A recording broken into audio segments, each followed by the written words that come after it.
अस्सलाम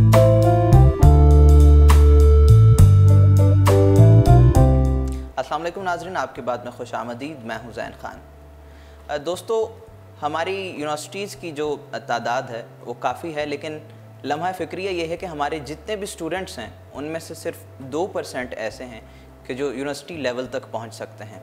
और उसमें जो प्रॉब्लम हमें फ़ेस करना पड़ता है हमारी यूथ को कि उनकी स्पेशलाइजेशन की जो डिग्री होती है वो अक्सर अपनी मर्ज़ी से नहीं बल्कि किसी और की मर्ज़ी से या फिर ट्रेंड्स को देख के चूज़ की जाती है। आज इसी मसले पर हम बात करेंगे। ये मसला इसलिए है क्योंकि बाद में बहुत सारे लोग जाके अपनी फ़ील्ड्स चेंज कर लेते हैं। आज NEC पाकिस्तान से उनके जो फाउंडर हैं, को फाउंडर हैं, हमारे साथ मौजूद हैं सर फैज़ान अरशद साहब, जो स्टूडेंट काउंसलिंग करते हैं और बहुत सारे लोगों को ये सही राह पर गामज़न करते हैं, तालीम की राह पर। अस्सलाम वालेकुम सर। जी वालेकुम सलाम। कैसे हैं जी? खैरियत से? जी अल्हम्दुलिल्लाह। अच्छा सर, बताइएगा, आप बहुत सारे लोगों को फ्री ऑफ कॉस्ट हर साल NTS की तैयारी करवाते हैं, बहुत सारे जो हैं टेस्ट हैं उनकी तैयारी भी करवाते हैं। ये काफ़ी महंगा काम है जितना मुझे पता है। आप फ्री ऑफ कॉस्ट कैसे करवा लेते हैं? जी इसमें सबसे पहली बात तो ये है कि डेफ़िनेटली जो आपने बात की कि इसमें कॉस्ट फैक्टर काफ़ी इन्वॉल्व है, लेकिन अगेन पाकिस्तान की जो सबसे अच्छी चीज़ है वो ये है कि इसमें आपको बहुत से लोग ऐसे मिलते हैं जो अपने वतन और अपने लोगों से बहुत जो है लगाव रखते हैं, और that's why they try to support people. वो उसके अंदर जो है अपने फाइनेंशियली भी और डिफरेंट रिसोर्सेज के थ्रू अपनी हेल्प करते हैं ताकि बच्चे आगे आ सकें और जो डिज़र्विंग कैंडिडेट्स हैं वो जहाँ पहुँचना चाहते हैं उनको असिस्ट करें। तो इसी तरह की कुछ ऑर्गेनाइजेशंस जिसमें पीफ सर फहरिस्त है, NTS है, इसी तरह गिफ्ट यूनिवर्सिटी है, लाम्स है, और कुछ इंडिविजुअल्स जो हैं वो हमें सपोर्ट करते हैं इस कॉज़ में, ताकि हम ये जो एक्टिविटी है राउंड द ईयर इसमें बच्चों को असिस्ट कर सकें और उनको जो भी सपोर्ट चाहिए वो हम प्रोवाइड कर सकें इस हवाले से। तो फैज़ान साहब, आप माशाल्लाह ग्रेजुएट हैं लम्स से, तो फिर सोशल वर्क का जो शौक़ है ये किस तरह आप में आ गया? उसमें थोड़ा सा जो है वो इंसान के अपने हालात भी इंसान को जो है वो करियर पाथ की तरफ लेके जाते हैं। सो जब मैं एक स्टूडेंट था तो मैंने कुछ ऐसे माली जो डिफ़िकल्टीज़ हैं, जिसे आप कहते हैं फाइनेंशियल डिफ़िकल्टीज़, मुझे भी फेस करनी पड़ी, जिनकी वजह से जो है मैंने ये रियलाइज़ किया कि कोई भी बंदा जो है वो कॉर्पोरेट सेक्टर में तो जॉब कर सकता है, बट अगर मैं जॉब के साथ साथ या एक प्रोफेशनल करियर के साथ साथ कोई ऐसा काम करूं जिसमें मेरे जो फेलो स्टूडेंट्स हैं, मेरे जूनियर्स हैं, अगर उनको भी कुछ हेल्प मिले in terms of their careers, so वो एक सदका जारिया हो सकता है।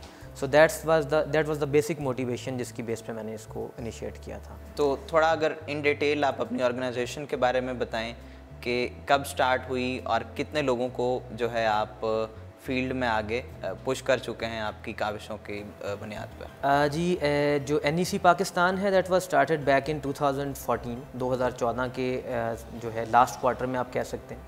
और इसमें जो है जब हमने स्टार्ट किया था तो हमारे साथ सिर्फ एक ही यूनिवर्सिटी थी जो है गिफ्ट यूनिवर्सिटी।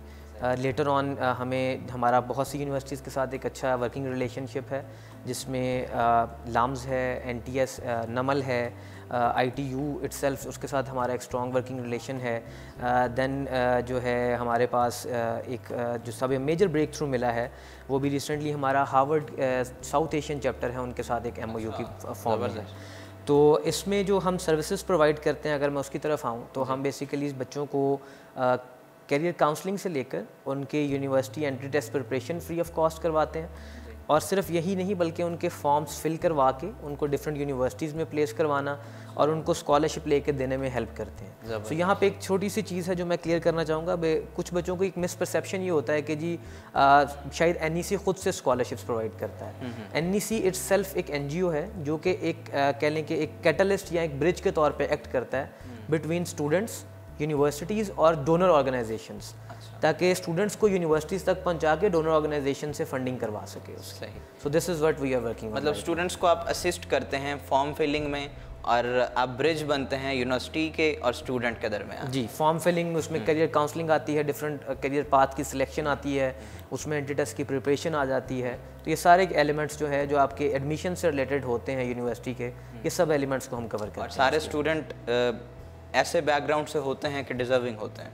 जी, इसमें हम कोशिश ये करते हैं कि हम डिज़र्विंग और टैलेंटेड दोनों का एक बैलेंस लेके चलें, बैलेंस्ड अप्रोच। तो उसमें हम बच्चों को मार्क्स पे भी फ़िल्टर आउट कर रहे होते हैं, लेकिन at the same time we try to figure out कि उनकी जो है फाइनेंशियल जो सर्कमस्टांसेस हैं उनको भी जो है वो वेटेज दी जाए, ताकि जो डिज़र्विंग बच्चे हैं और टैलेंटेड हैं वही सामने आएँ और उनको हम यूनिवर्सिटीज़ तक एक्सेस दिलवा सकें। मतलब साथ में आप मुझे बता रहे थे कि मोटिवेशनल लेक्चर्स भी आप बहुत सारे दिलवाते रहते हैं जी, ताकि एक्सपोजर जो है उनका इन्हांस हो। जी, वो हमारा जो एक एनुअल इवेंट होता है जी, NEC ओरिएंटेशन सेशन, जो कि इंशाल्लाह इस साल भी लाइंड अप है, अगले 1-1.5 माह के अंदर वो बैक टू बैक 3 से 4 सेशंस होंगे। तो उसमें हमारा ऑब्जेक्टिव ये होता है कि हम बच्चों को एक उनका विजन को ब्रॉड करें, उनकी थिंकिंग को ब्रॉड करें, इंस्टेड ऑफ के सिर्फ एक एंट्री टेस्ट की प्रिपरेशन करा दें। तो उसमें हम डिफरेंट मोटिवेशनल स्पीकर्स को और डिफरेंट जो है यूनिवर्सिटीज़ को ऑन बोर्ड करते हैं, ताकि वो आएँ और बच्चों को बताएं कि दुनिया किस तरफ जा रही है और बच्चों को जो है एक सही सिमत में अपना अपना रास्ता मुंतखब करने के लिए उसमें आसानी जो है वो फराहम की जा सके। सही sir, coming to the very important point कि बहुत सारे लोग ऐसे होते हैं कि वो बनना डॉक्टर चाह रहे होते हैं, घर वालों के प्रेशर पे जनाब वो इंजीनियर बन जाते हैं, और बनना उन्होंने टीचर होता है वो CSS की अटैम्प्ट दे देते हैं। तो ये मसला मतलब हमारी सोसाइटी में अभी तक क्यों है और इसका हल क्या हो सकता है? जी, ये मैं आपको स्टूडेंट्स पर्सपेक्टिव से ही बता देता हूँ। मतलब हम जो सेशन जिसकी हमने अभी बात की, इसमें हम बच्चों को काउंसलिंग देते हैं और बच्चों से ही एक फ़ीडबैक हमें मिला जो कि आपकी बात का आंसर हो सकता है। बच्चों ने अभी रिसेंटली हमें फ़ीडबैक दिया कि जी हमें तो आप समझा देते हैं और हमें कुछ अपॉर्चुनिटीज़ का पता भी होता है, लेकिन it would be much helpful कि अगर आप हमारे पेरेंट्स को भी काउंसलिंग दें, क्योंकि वो जो है वो मे बी सोसाइटी प्रेशर, जहाँ जिस तरह आपने बात की ट्रेंड्स को फॉलो करने के चक्रों में कि जी वो मेरे फ़लाँ भतीजे ने ये किया था या जी मेरे फ़लाँ दोस्त के बेटे ने ये किया था तो तुम भी ये कर लो। तो उसमें हम सर्टन फैक्टर्स को इग्नोर करते हैं। तो हमें चाहिए कि हम अपने पेरेंट्स को, अपने स्टूडेंट्स को रैशनल डिसीजन मेकिंग की तरफ लेके जाएं कि आप डेफिनेटली ये फील्ड को जब सेलेक्ट करें तो उसमें सर्टन पैरामीटर्स को इनकॉर्पोरेट कर लें कि जिस फील्ड में आप जा रहे हैं उसकी आज की डिमांड को ना देखें, बल्कि 4 साल या 5 साल बाद जब आपने पढ़ के निकलना है तो उस वक्त उसका क्या ट्रेंड होगा, हम उस चीज़ को देखें। उसके अलावा हम इदारे का जो इंतखाब कर रहे हैं, जो डिग्री का इंतखाब कर रहे हैं, वो बड़ा मैटर करता है। मैं आपको मिसाल देता हूँ। अब डिग्रीज़ मुख्तलिफ, एक ही डिग्री के मुख्तलिफ नाम हो सकते हैं। फॉर एग्जांपल एक डिग्री है मेडिसिन से रिलेटेड, क्योंकि आपने बात की, तो न्यूट्रिशन साइंसेस की डिग्री है। अब वो बहुत सी जगहों पे न्यूट्रिशन साइंसेस BS में ऑफर हो रहा है या doctor of nutrition sciences offer हो रहा है। So if you go for 5 years degree तो you can call yourself a doctor. और अदरवाइज़ अगर आप BS में जाते हैं तो बहुत से लोगों को ये नहीं पता कि आप एक अंडरग्रेड के इक्विवेलेंट हैं, आप डॉक्टर अपने नाम के साथ भी नहीं लगा सकते उस चीज़ में। तो बच्चे उसमें कन्फ्यूजन का शिकार रहते हैं और वो उसके अंदर फिर एक गलत चॉइस शायद कर बैठते हैं उस चीज़ की वजह से। तो इसमें बहुत से फैक्टर्स हैं, फाइनेंशियल फैक्टर आ जाता है, इसमें आपकी करियर काउंसलिंग आ जाती है, इसमें सिलेक्शन ऑफ द इंस्टीट्यूट बहुत मैटर करता है। उसके अलावा आप एक कुछ ऑनलाइन वेबसाइट्स हैं जिससे आप गाइडेंस ले सकते हैं, जिसके अंदर आपको पता चलता है कि इस फील्ड का आने वाले वक्तों में या आने वाले चंद सालों में इसका क्या ट्रेंड बनेगा उस चीज़ के अकॉर्डिंगली। और इन सबको मिला के अगर आप डिसीजन लें और पेरेंट्स की काउंसलिंग डेफिनेटली कोई अगर इदारा करे तो that would be much helpful for students as well as parents. सही। अच्छा, कुछ इस तरह का मसला जो मेरी समझ में आता है, ये नहीं है कि हमारे यहाँ कुछ ऐसी फील्ड्स हैं कि जिनमें फाइनेंशियल बेनिफिट्स ज़्यादा हैं, मतलब दूसरी डिग्रीज़ के निस्बत या दूसरी फील्ड्स के निस्बत। ये भी एक वजह हमारे यहाँ हो सकती है कि हम ज़्यादा, हमारा जो टिल्ट है वो डॉक्टर और इंजीनियरिंग की तरफ है या फिर इस तरह के फील्ड्स की जानिब। जी, मैं आपकी बात से बिल्कुल एग्री करूँगा इसमें कि एक, लेकिन उसमें कुछ एक परसेप्शन की हद तक भी कुछ चीज़ें लिमिटेड हैं। मैं मिसाल दूंगा कि कुछ फील्ड्स इंजीनियरिंग की अब ऑब्सोलीट होती जा रही हैं। फॉर एग्जांपल कुछ इदारे ऐसे हैं जो कि इंटरनेशनली इलेक्ट्रिकल इंजीनियरिंग को वाइंड अप करते जा रहे हैं, बिकॉज उसकी वो जॉब्स शायद उस तरह से मार्केट में अभी प्रोड्यूस नहीं हो रही। लेकिन पाकिस्तान में अभी तक it's a highly in demand field. तो उसकी रीज़न यही है कि वो जिस तरह आपने बात की कि हम आइडियलाइज़ करते हैं कि जी मेरे फ़लाँ अंकल ने इलेक्ट्रिकल इंजीनियरिंग की एंड राइट नाउ ही is working for some multinational और वो इतने पैसे ले रहे हैं, वो फाइनेंशियल बेनिफिट इनडायरेक्टली उसमें डिसीजन मेकिंग का पार्ट बन जाता है। बिल्कुल। लेकिन हमें अगेन वही मैं बात कहूँगा कि अपने हालात हाज़रा को देखते हुए कि करंटली उसका क्या सिनेरियो है और आने वाले फ्यूचर में उसका क्या सिनेरियो है, तो अगर हम उसको भी फाइनेंशियल गेन के साथ लिंक कर लें तो मेरा ख्याल है एक अच्छे डिसीजन की तरफ बच्चा जा सकता है उस चीज़ की। तो इसका हल इस तरह से नहीं है कि जब बच्चा अंडर मैट्रिक होता है उसको कुछ इस तरह की इन्फॉर्मेशन दी जाए, उस तक पहुंचाई जाए कि इस फील्ड में आप जाएंगे तो इसका ये स्कोप है, ताकि वो अंडर मैट्रिक ही हो तो वहाँ से उसका एक माइंड बन जाए कि उसने फ्यूचर में क्या करना है और उसी ही फील्ड के रेलिवेंट वो पढ़े और उसी पे काम करे ताकि उस फील्ड का एक अच्छा प्रोफेशनल बन जाए। इसमें आपकी बात बिल्कुल दुरुस्त है। अगर आप ए लेवल्स वाले बच्चों का कंपैरिजन करें या ओ लेवल्स वाले बच्चों का विद मैट्रिक स्टूडेंट्स, तो एक डेफिशिएंसी जो नज़र आएगी आपको वो यही है कि उन बच्चों को तमाम फील्ड्स के बारे में एक्सपोजर दिया जाता है और देन वो अपने लिए खुद चूज़ करते हैं कि वो किस फील्ड में जाना चाहते हैं। हमारे यहाँ जब एफएससी में या मैट्रिक में, जो कि मैं भी एफएससी बैकग्राउंड से बिलोंग करता हूँ, तो बच्चों के पास बाय डिफ़ॉल्ट 2 ही ऑप्शंस होते हैं, इधर यू गो फॉर मेडिकल या फिर आप इंजीनियरिंग में चले जाएं, और अगर अदर देन दैट आता भी है तो आईसीएस या आईकॉम। तो जब आपके पास इंतखाब करने के लिए ऑप्शंस ही बहुत महदूद से हैं, तो फिर मेरा ख्याल है कि आपके पास जो है वो आप ब्लेम नहीं कर सकते। सो मेरा ख्याल है कि यहाँ तक हमें इस काउंसलिंग के साथ साथ अपना जो आपने बात की कि स्कूल लेवल पे ही बच्चों को डिफरेंट फील्ड्स का टीचर्स को या मुख्तलिफ इदारों को या गवर्नमेंट को चाहिए कि कुछ ऐसे इनिशिएटिव्स ले कि बच्चों को दुनिया के जो ट्रेंड्स हैं कि दुनिया में कौन सी फील्ड्स इमर्ज हो रही हैं उनके बारे में भी बताया जा सके और बच्चे वहीं से अपनी सिमत का तयन करके और आगे मूव कर सकें उस चीज़ के हवाले से। अच्छा, आप काफ़ी सोशल वर्क कर चुके हैं माशाल्लाह, स्टूडेंट्स में ही आप जो है काम करते हैं।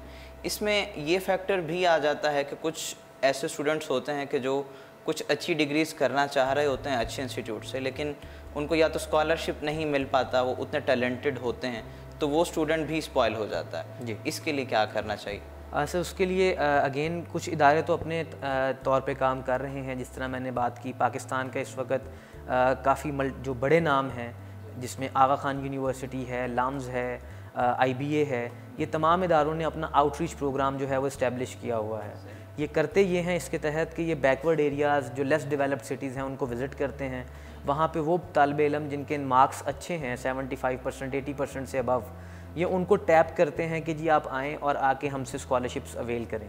लेकिन उसमें अगेन जो हमने पहले भी बात की कि कुछ बच्चे इंसेंटिवाइज होते ही नहीं उस चीज़ की वजह से, बिकॉज उनको लगता है कि शायद ये फील्ड्स उतनी रिवॉर्डिंग नहीं होंगी उनके लिए। तो ऐसा नहीं कि अपॉर्चुनिटीज़ नहीं हैं, लेकिन ऐसा है कि कुछ बच्चे उस चीज़ को उस तक पहुंच नहीं पाते, उसकी रसाई नहीं हो पाती। उसमें बहुत से फैक्टर्स आ जाते हैं, टीचर्स की रहनुमाई ना होना, इवन पेरेंट्स का प्रेशर होना। मतलब बहुत से बच्चे हैं, मैं आपको अगर अपनी बात करूं तो मैंने बहुत से केसेस ऐसे देखे हैं जिसमें बच्चा खुद जाना चाहता है स्कॉलरशिप लेने के लिए, लेकिन वो पेरेंट्स के प्रेशर की वजह से या पीयर प्रेशर आप कहते हैं, जिसे अपने जो फेलो स्टूडेंट्स हैं उनकी वजह से वो डिसीजन क्विट कर देता है कि शायद अगर IBA चला जाऊंगा कराची तो मैं अपने बाकी दोस्त जो किसी और यूनिवर्सिटी में जो लाहौर में पढ़ रहे होंगे तो मैं शायद कट ऑफ हो जाऊँ उस चीज़ की वजह से। सो ये बहुत से फैक्टर्स जो है वो मिल के उस बच्चे के डिसीजन को इन्फ्लुएंस कर रहे होते हैं। सो एक कोई कह लें कि आप एक पर्टिकुलर फैक्टर नहीं है, ये मल्टीपल फैक्टर्स मिल के डिसीजन की तरफ बच्चे को लेके जाते हैं उस चीज़ को। सही। कमिंग टू योर ऑर्गेनाइजेशन, जो लोग आपसे कनेक्ट होना चाहें, जो स्टूडेंट आपसे गाइडलाइन लेना चाहें, उनको क्या करना चाहिए, क्या वेज़ हैं, और सेकेंडली आपके फ्यूचर जो प्लान्स हैं वो क्या हैं? जी, इसमें पहले तो मैं बताता चलूँ कि हमारी ऑर्गेनाइजेशन जो है, एक तो वो कॉलेजेस को विज़िट करती है। सो हमारी वेबसाइट पे एक फॉर्म हमने रिसेंटली अभी प्रोडक्ट लॉन्च किया है जिसमें आप रिक्वेस्ट कर सकते हैं अपने इंस्टीट्यूट का विज़िट। सो अगर कोई बच्चा है जो चाहता है कि हम उनके कॉलेज को या कोई टीचर हैं या कोई प्रिंसिपल हैं कि हम उनके स्टूडेंट्स को विज़िट करें और ये सारी सर्विसेज फ्री में प्रोवाइड करें, so they can always sign up. इसके अलावा हमारा वो कॉन्टैक्ट नंबर हमारी वेबसाइट पे और हमारे फेसबुक पेज पे NEC पाकिस्तान के अवेलेबल है, वो वहाँ से विज़िट कर सकते हैं और वहाँ से डिटेल्स ले सकते हैं। इसके अलावा जो है वो हमें जो है वो डायरेक्टली अप्रोच कर सकते हैं। हमारा ऑफिस डॉक्टर्स हॉस्पिटल जौहर टाउन के पास है, तो वहाँ पे वो आके हमें मिल सकते हैं और हमें जिस तरह की हेल्प चाहें काउंसलिंग के हवाले से, एंटी टेस्ट के हवाले से, we are available to guide them. और सेकेंडली जो बात है हमारे फ्यूचर प्रोजेक्ट्स के हवाले से, तो इसमें हमारा अल्हम्दुलिल्लाह नेशनल लेवल पे तो काफ़ी हम इस्टेब्लिश कर चुके हैं। अब हमारे 2 मेन ऑब्जेक्टिव्स हैं। एक तो ये कि हम अपने साथ इंटरनेशनल स्कॉलरशिप्स को भी क्लब करें ताकि हमारे वो स्टूडेंट्स जो कि फ़ॉरेन यूनिवर्सिटीज़ की तरफ इंक्लाइंड हैं या बाहर जाके कुछ अच्छी डिग्रीज हासिल करना चाहते हैं उनको भी हम सपोर्ट कर सकें। एंड सेकेंडली हम चाह रहे हैं कि जो बैकवर्ड सिटीज़ हैं, जो लेस डेवलप्ड हैं, उन सिटीज़ में एजुकेशनल एक्सपोज का ट्रेंड नहीं है। सो हमारा जो 2019 का विजन है या 2020 तक हम चाह रहे हैं कि बैकवर्ड एरियाज़ में भी जो बड़ी यूनिवर्सिटीज़ हैं, लाम्स है, IBA है, UMT है, इस तरह के जाइंट इंस्टीट्यूट्स जो हैं वो बैकवर्ड एरियाज़ में जाएं और अपनी स्कॉलरशिप्स को वहाँ पे जाके बच्चों के डोर स्टेप्स तक उनको फैसिलिटेट करें। सो ये हमारा जो मेन प्रोजेक्ट्स हैं जिन पे हम करंटली काम कर रहे हैं फॉर ईयर 2019 एंड 2020। सही जी।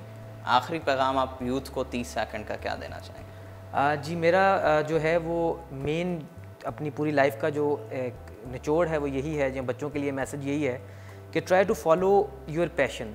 अब उसमें ये हो सकता है कि एट द वेरी बिगिनिंग आपको उसमें प्रॉब्लम आए, लेकिन उसमें घबराने से आपको जो है वो कुछ मसला नहीं होगा। अगर आप अपने पैशन को फॉलो करते हैं तो eventually you end up at some good place, और आप उसमें डेफिनेटली अर्न भी करोगे, और अर्न सिर्फ पैसा नहीं करोगे बल्कि नाम भी कमाओगे उस चीज़ के अंदर। तो try to follow your passion, that is the only advice जो मैं अपने छोटे बहन भाइयों को जो भी इस इंटरव्यू को या जो भी इस शो को सुन रहे हैं उनको देना चाहूँगा। Thank you so much sir. Thank you very much. बहुत शुक्रिया तशरीफ़ लाने का। नाजरीन, ये था आज का शो जिसमें हमने बात की स्टूडेंट काउंसलिंग के हवाले से, और फैज़ान साहब ने बहुत अच्छे से हमें इन डिटेल बताया। अगर आप में से कुछ लोग चाहें कि इनसे कांटेक्ट करना चाहें तो वो भी बिल्कुल कर सकते हैं। और आखिर में बस ये कहेंगे कि जी जो आपका फ्यूचर है उसका जो फ़ैसला आपने करना है वो आपने सिर्फ खुद करना है। उसमें मशावरत लेना बहुत ज़रूरी है, मगर किसी की मर्ज़ी पे आप अपना फ्यूचर डिसाइड नहीं कर सकते। आज के शो को शेयर कीजिएगा ताकि ज़्यादा से ज़्यादा लोग इससे मुस्तफ़ीद हो सकें। आपसे मुलाकात होगी अगले प्रोग्राम में, तब तक के लिए अल्लाह हाफ़िज़।